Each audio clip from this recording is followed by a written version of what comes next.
Hi everyone, my name is Lillian and I will be talking to you today from my own experience about how fintechs can successfully launch, scale, grow, and partner with financial services institutions all on the AWS platform. If you're watching this, you're probably working at a fintech or you're at a bank or other type of financial institution and you're curious about the fintech ecosystem and how we work with fintechs at AWS.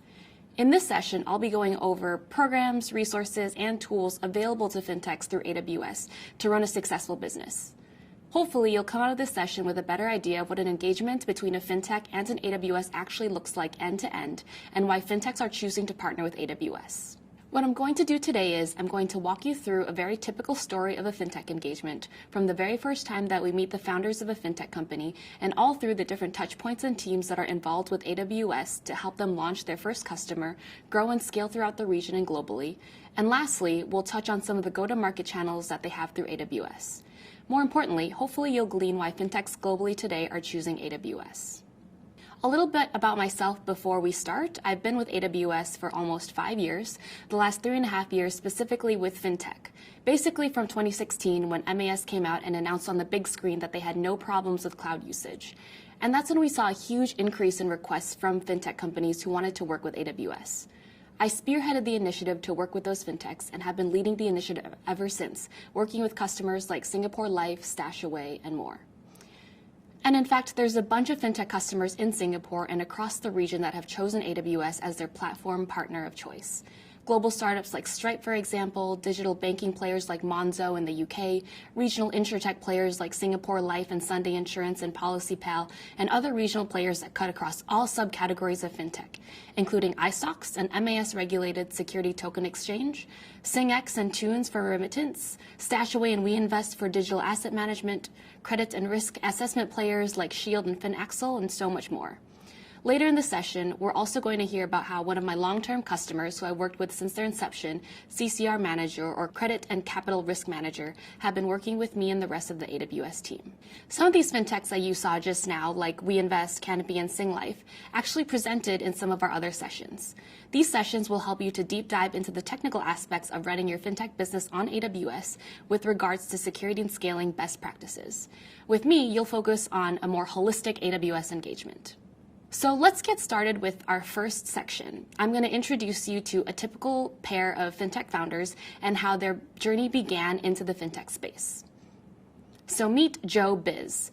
Joe spent a while in the financial services industry, racked up a lot of experience in the industry, and also saw a lot of issues in his work. He got frustrated and could so clearly envision what a new platform to solve his problem would look like. So he reaches out to one of his ex-colleagues, Frank Techie, who is now at another bank who has a technical background, and they talk about the idea over beers.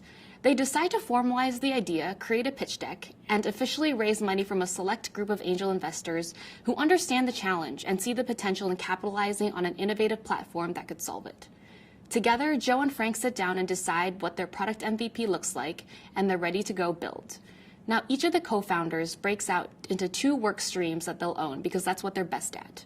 The CEO, Joe Biz, plans out a strategy, mapping out things like business model, profile of their clients, measuring where the market opportunity is at and who they'll need to hire.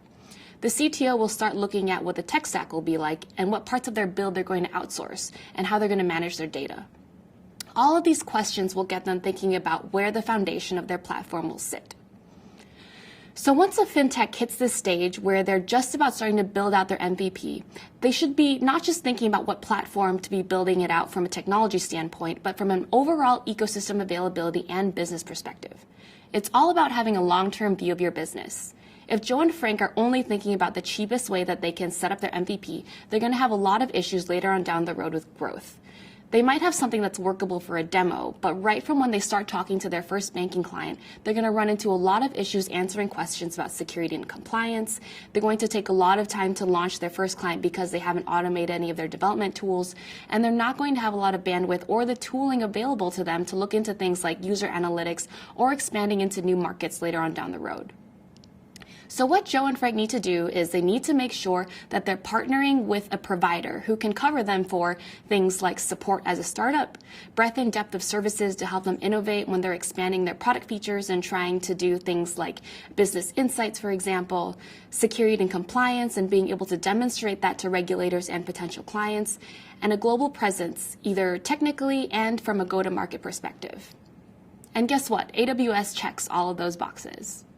So now that Joe and Frank have decided to go with AWS for their long-term view of what they need to run for their business, let's talk about what the first AWS touchpoint looks like. So Joe and Frank can get in touch with their local AWS teams a couple of different ways. Most of the customers that I work with have had some kind of prior experience with AWS at this point, so they'll reach out to someone whom they know at AWS who will eventually route them to the right sales rep, like me.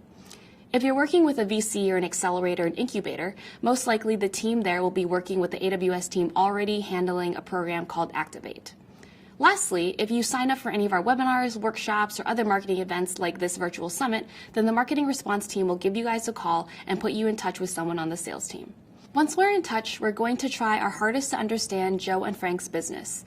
This is crucial because it helps us understand how we can tailor all of the resources and teams available through AWS down to a specific engagement that will help Joe and Frank. Now, AWS has a set of 14 leadership principles that govern the way that Amazonians do everything. The way that we interact with customers, the way that we hire, the way that we evaluate what's the right decision, and the most important leadership principle, which is in line with our mission to be Earth's most customer-centric company, is customer obsession. So when we first meet, a big chunk of our time will hopefully just be Joe and Frank talking about their vision and plans and their product, and us at AWS just listening. The first conversation will broadly lead to Joe and Frank getting to know some different functions of the AWS team besides their account manager. They will likely meet people like their solutions architect, who is their point of contact for architectural guidance and strategy and can help them with a technical review, and any other specialist teams to help them with topics like AI/ML, analytics, DevOps, and other business intelligence tools, and so much more. They'll also meet our security and compliance specialists who will help them understand how to use the AWS platform resources to comply with their customers' and regulators' requirements. And lastly, they might meet some of our colleagues on the startup team who can help them with the Activate program, giving them access to things like startup credits and specific programs that are covered in a separate session titled How to Grow and Scale Your Startup, so don't miss it. Now, there are two things that I want to dive further into here, which will be pivotal to Joe and Frank's first touch points with AWS as a fintech, and that's the technical review and discussion with the security and compliance specialists. Let's start with the technical review. It's crucial for Frank to meet with and develop a relationship with the solutions architect who will be helping him, because he's able to leverage a wealth of experience that the solutions architects will have working with hundreds of customers over the course of their career at AWS.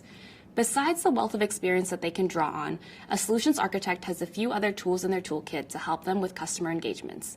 Things like the well-architected review, which is a robust assessment of a customer's AWS environment against 5 pillars of AWS best practices: operations, security, reliability, cost optimization, and performance.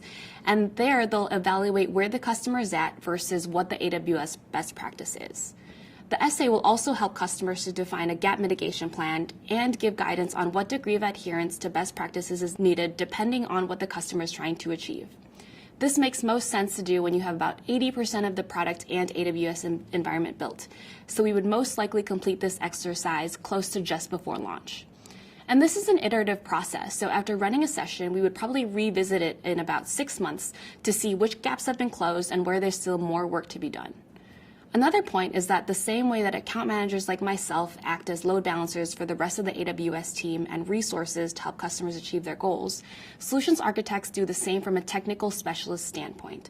So whether it's diving into business intelligence, adopting Spot instances, building a data pipeline to route all your user data into a data lake so that you can query it with Athena, the job of the solutions architect is to understand Frank's needs and work with who the right specialist is on the AWS team to do a further deep dive session with them. Lastly, something that's super important for startups specifically is cost optimization.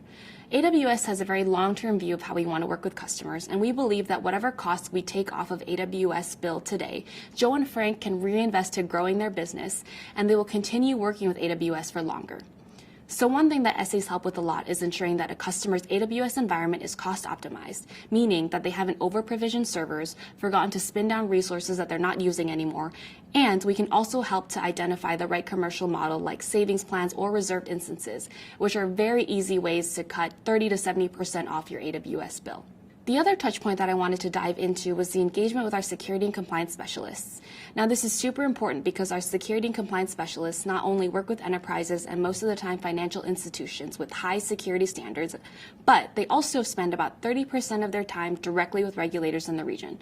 So they have an excellent idea of what the regulators are looking for in terms of security and compliance controls and can give you guidance on how to achieve that.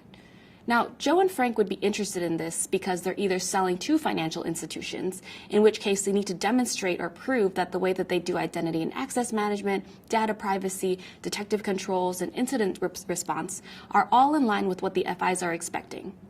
Or they will be directly regulated and need to comply with the regulatory standards in the region and need to prove that they do comply.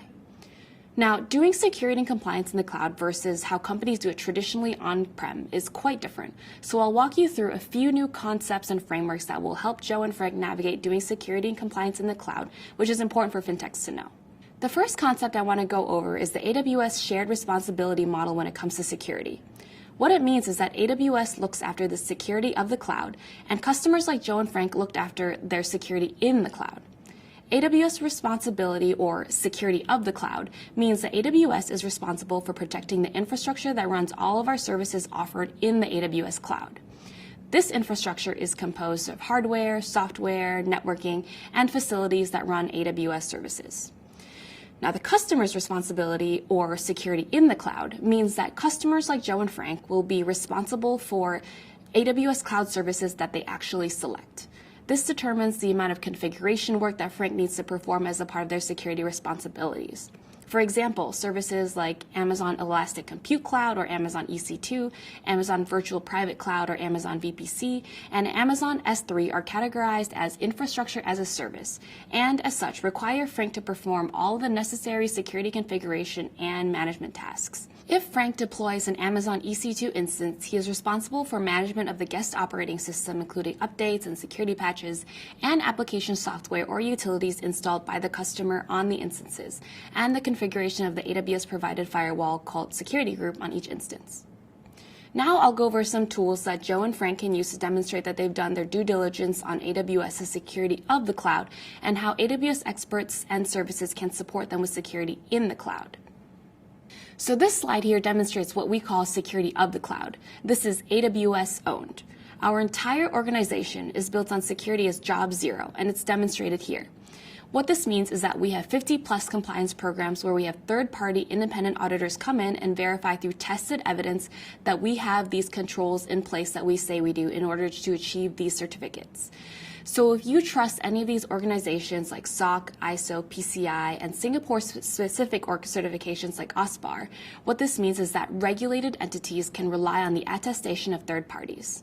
So what we're saying here is that for AWS, we have all of this evidence available publicly, and Joe and Frank can use these reports to supplement their security and compliance posture to their clients and to any regulators that they might need to make submissions to.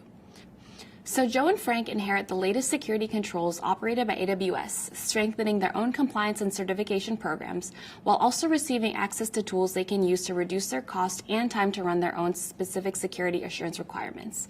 Essentially, this gives Joe and Frank access to enterprise-grade security and compliance standards, which would have taken them so much more time and money if they were to do this all on their own. So that covers security of the cloud. Now, how do Joe and Frank control their security in the cloud? With AWS, Frank controls where their data is stored, who can access it, and what resources within their organization is consuming it at any given moment.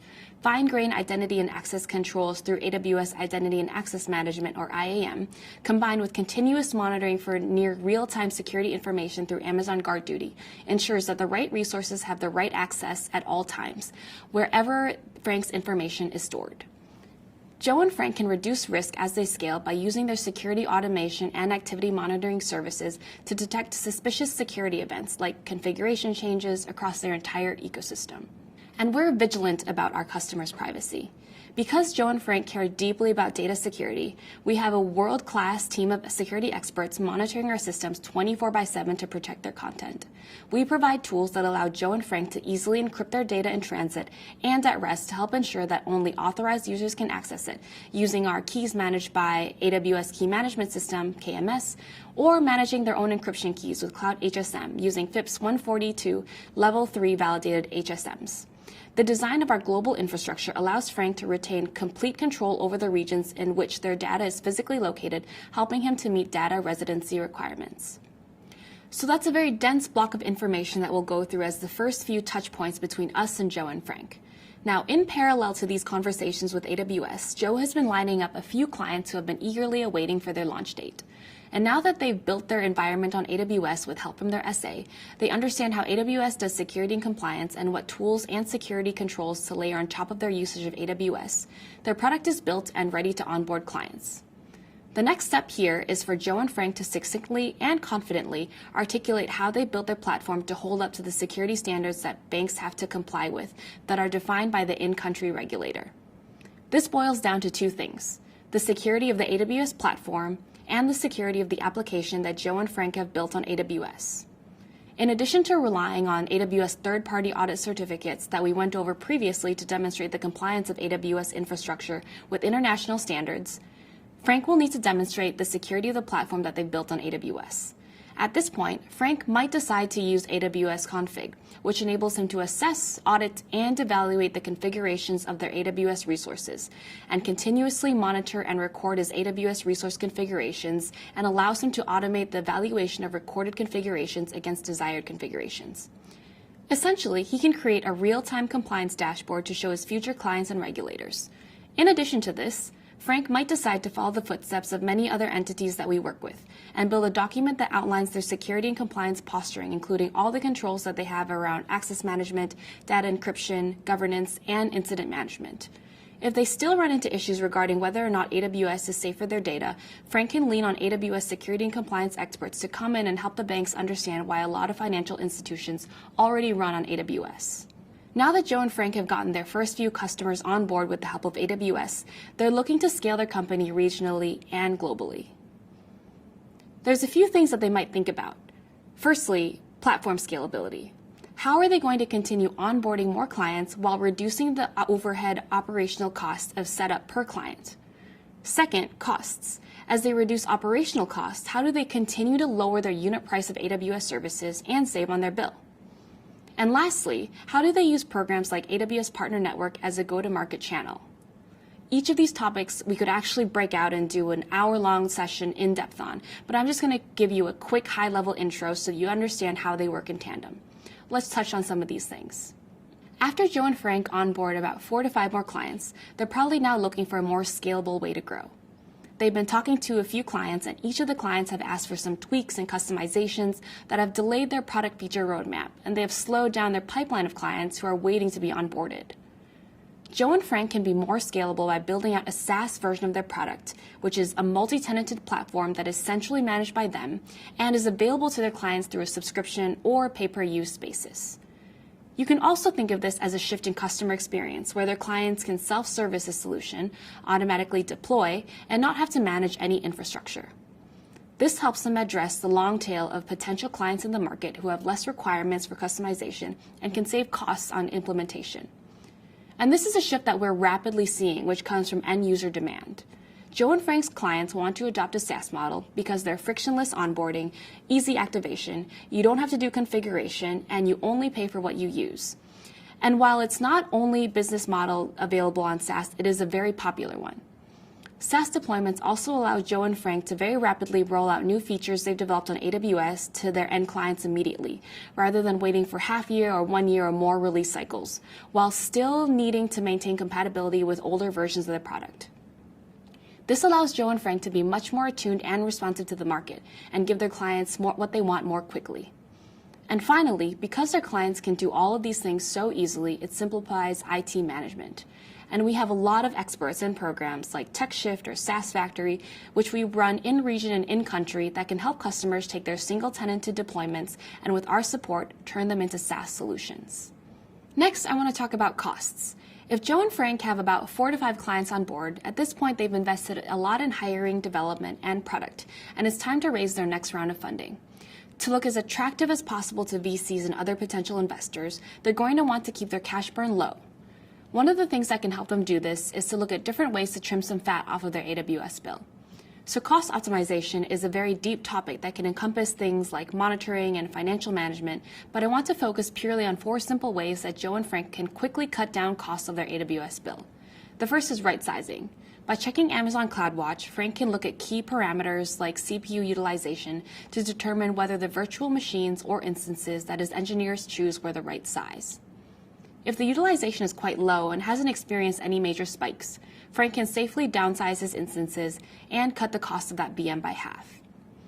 Secondly, elasticity, one of the premier and main value adds of deploying your application on the cloud, is the ability to rapidly spin up more resources when you need them and shut them off and stop paying for them when you don't. This is particularly helpful with dev test environments where most likely Frank's engineers won't be deploying these environments 24/7. So we can templatize these environments using AWS CloudFormation or a third-party tool like Terraform and call up an entire dev test environment when they're ready to use it in the morning and spin it down when they're done for the day. Next, besides the default method of on-demand pricing where you pay an hourly rate for the VMs that you use, AWS has 2 other pricing models, Savings Plans and Spot, that enable customers to get 30 to 90% off on-demand pricing. Savings plans are a new pricing model that offers significant savings on EC2, Lambda, and Fargate usage. Customers simply commit to a consistent amount of usage, like $10 an hour, over 1 or 3 years, and in exchange, they'll receive a lower price for that usage. Savings plans offer significant savings with greater flexibility. With Spot instances, you can use spare Amazon EC2 computing capacity at discounts of up to 90% compared to on-demand pricing. That means that you can significantly reduce the cost of running your applications or grow your application's compute capacity and throughput for the same budget. The only difference between on-demand instances and Spot instances is that Spot instances can be interrupted by EC2 with only 2 minutes of notification when EC2 needs the capacity back. You can use Spot instances for various fault-tolerant and flexible applications. Examples include web servers, API backends, continuous integration and continuous development, and Hadoop data processing. Lastly, different tiers of storage class are a great way to save costs. We offer 6 tiers of storage based on frequency of access, redundancy, and price. So the less frequently you want to access your data and the less redundancy in terms of numbers of copies that you want AWS to store, the less we charge. So Joe and Frank have raised their next round of funding, they're SaaSified, thereby lowering their operational costs and increasing their ability to be agile and go to market. Now, how can AWS help them as a channel partner? The AWS Partner Network is a global partner program for technology and consulting businesses using Amazon Web Services. As a software company, Joe and Frank's Fintech business would be a technology partner. The AWS Partner Network includes tens of thousands of ISVs who have built on or integrated with AWS Cloud, with hundreds joining every month, and the APN is dedicated to helping partners build, market, and sell their offerings to create long-term sustainable businesses. Some mechanisms and resources that AWS technology partners get through joining the APN are Marketplace, for example. AWS Marketplace enables APN partners to sell their software globally. We handle deployment, metering, and billing. AWS Marketplace acts as an e-commerce storefront, and that helps Frank list their solution on AWS Marketplace, allowing their end clients to easily find, buy, and immediately deploy and manage their software directly on their own AWS account. So Joe and Frank need to do a lot less one-on-one sales, and it gives them access to a global audience. Second, through the APN program, Joe and Frank also get access to proof of concept credits that help them to offset the costs of running trial periods for their clients, and innovation credits to allow their engineers to experiment with new and advanced AWS services and technology stacks. One of the last and best resources that Joe and Frank get to access through the APN are amazing people who run tailored plans according to each of their customers' go-to-market strategies. So you've heard a lot about what fintech engagements and how they work with AWS look like. Now I'm going to turn it over to one of our customers that I've worked with for the longest to share their experience on what it's like sitting on the other side of the table. It is with my great pleasure to introduce to you George Lee, COO at CCR Manager. Thank you, Lillian, and warmest greetings to everyone. Around 4 years ago, my co-founders and I, very much like Joe Biz and Frank Techie, realized that there were inherent challenges in the global trade finance market that we wanted to address. So we launched CCR Manager in 2016 with support and encouragement from the Monetary Authority of Singapore, our central bank, and Enterprise Singapore, a government agency that helps businesses innovate, internationalize, and build capabilities. We had a clear vision of what we wanted to build for our customers, and after a series of workshops and meetings globally, we knew that we had to partner with the right organization to make what we wanted to happen with the limited resources we had. We launched our MVP in May 2017 with 5 early adopter institutions, all banks, and as of today, we serve over 100 member institutions from 35 countries. We were fortunate to have been recognized with a couple of awards early on, including first place at the Singapore Fintech Festival in 2018. So let me quickly explain what CCR Manager does. We are a digital platform for wholesale trade finance, connecting banks with other banks, NBFIs, multilaterals, and corporates. So we are very much a B2B proposition. There has been an amazing amount of coverage and focus on our sector in the past few years, and fintechs are providing valuable solutions both in collaboration and in competition with regulated financial institutions. We're starting to see some consolidation and the early emergence of super apps, but by and far, fintechs are picking their spots in the ecosystem. CCR Manager has chosen to be an enterprise enabler collaboratively with the FIs, and we build our solutions around 5 key elements. Firstly, the basic requirement of digital connectivity, and that's just getting our customers onto a shared platform. Seemingly straightforward, but many organizations still prefer legacy architectures and single tenancy environments, particularly where there is a lack of familiarity or regulatory acceptance of cloud technology.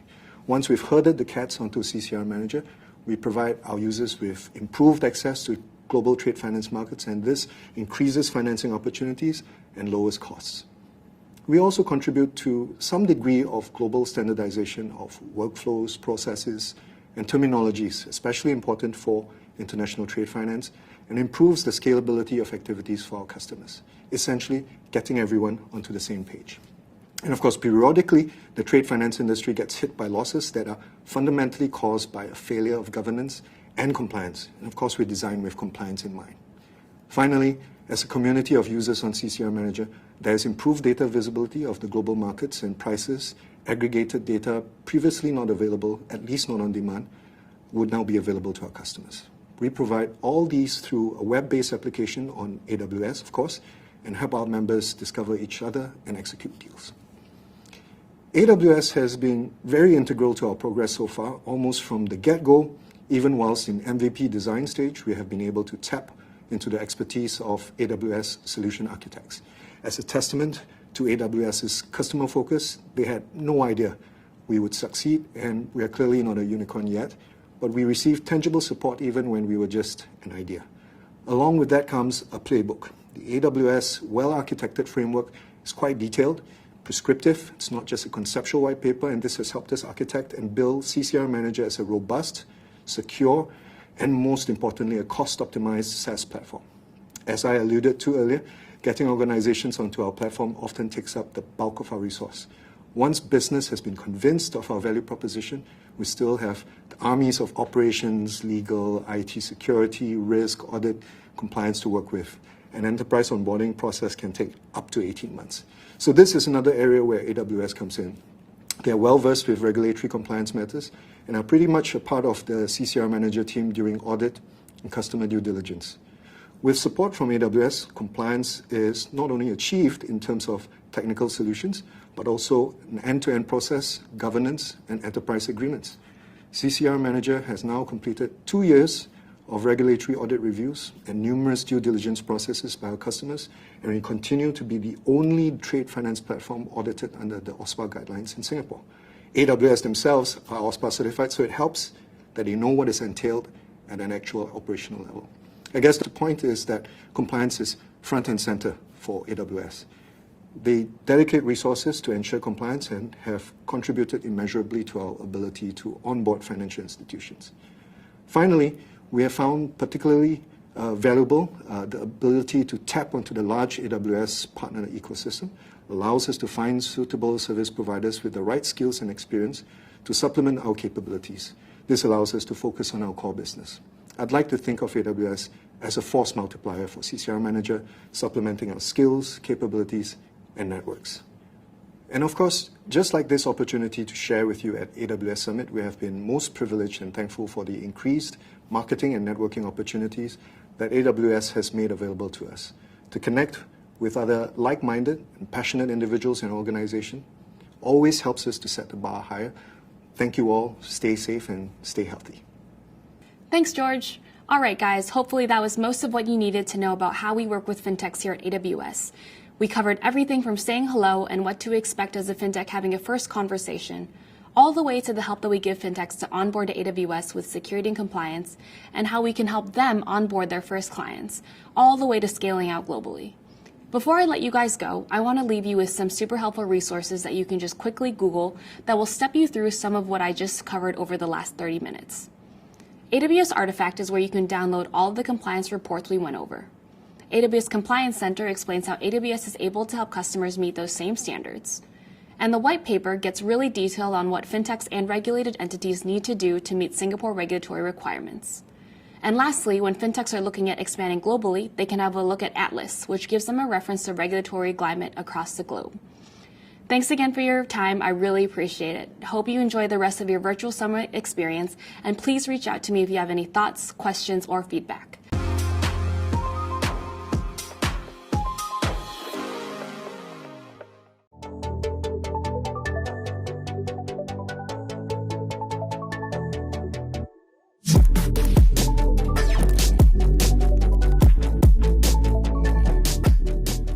Earning the AWS certification has really inspired me to study more in cloud technology and really pursue other interests in that areas as well. My favorite thing about the AWS digital training is that I got to learn a lot about cloud technology, which I've never been exposed to before. So the training really helped with my certification because it went through all the topics I need to know. Preparing for the exam really reminded me the fun and enjoyment there is when it comes to education and self-learning.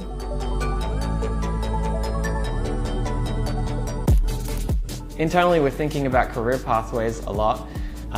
We are using AWS certifications as actually a stepping stone to allow people to kind of upskill on DevOps and cloud-related specialties. We have a digital resources team internally that worked very closely with me when I was building out the cloud environment for rendering. Part of their role is to watch the render farm, right? And upskilling them on cloud has been a journey that AWS has helped us with a lot. We've had people from AWS come in and talk to us about, the spot market and how all that stuff works. But once you get that down conceptually, you want to give people the opportunity to sort of grow themselves. And we've been using AWS certifications as a stepping stone so that someone in digital resources can take on an AWS certification and use that as a way to transition to another department.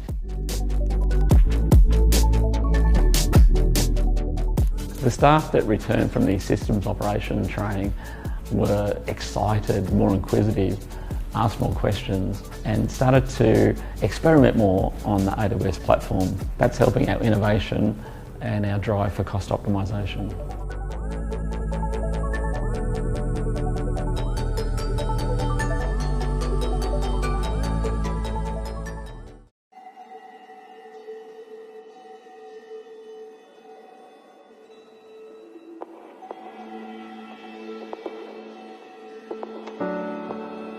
AXA is a worldwide leader in insurance. We've been present for more than 35 years in more than 60 countries, employing more than 170,000 employees, having more than 100 million clients across the world. In Singapore, we are able to help our clients, whatever their needs are, be it life insurance, general insurance, or health insurance. The basis for insurance is to be able to understand the data of the customer in order to be able to give the most accurate price for the service that the customer is expecting. The digital revolution has meant that the customer expects insurance, like any other service, to be available 24/7. They want as well to be able to buy insurance on their sofas on the Sunday evenings, like any other service. And this is an area where data and the new technology allowing to have more access to data to help us. The type of data that we are collecting, it's more about knowing your customer in order to be able to build new products that are adapted to their needs. We have started to analyze our customer satisfaction through basic survey where you had to rate 5 stars or not and then write a brief comment about your interaction with us. Only 1 out of 10 people were actually answering that survey. So we started to think, how is it possible for us to be able to leverage on all the interaction that we have with our customer and then drive a clear picture on real time on how our customers are feeling about us? We needed to create a data platform. So first thing was to invest on migrating all our infrastructure to the cloud, as cloud enables us to scale up and down our computing power, our storage, and give access to data to all of the employees in a secure manner. We selected in Singapore AWS because of the support that they brought us. Engaging with the authorities, they drove some white paper with a local regulator, Monetary Authority of Singapore, on the usage of cloud. They also provided us with a lot of training, whether it's in the space of putting the customer first, working backward methodology, as well as on the well architecture review that we could do with our own IT department and specialists from AWS. The other trend was about all the services that were already available in Singapore on AWS compared to other cloud providers. Our customer care team, which comprises of our call center and front counter team, they are the first point of contact of the customer. Now that we are aware what are the common sentiments of most of our customers based on the results, then we're able to actually preempt what is the customer saying and what exactly do they need from us, what are the technical advice that we can give them, and we will be more proactive in giving suggestions to the customers that will be of value to them. The customer wants their insurer to be a life partner rather than just being a payer. And this is very much in line with the AXA strategy, which is to move from a payer to a partner. And based on the digital revolution and using AWS, we are really putting the customer at the very center of everything we do.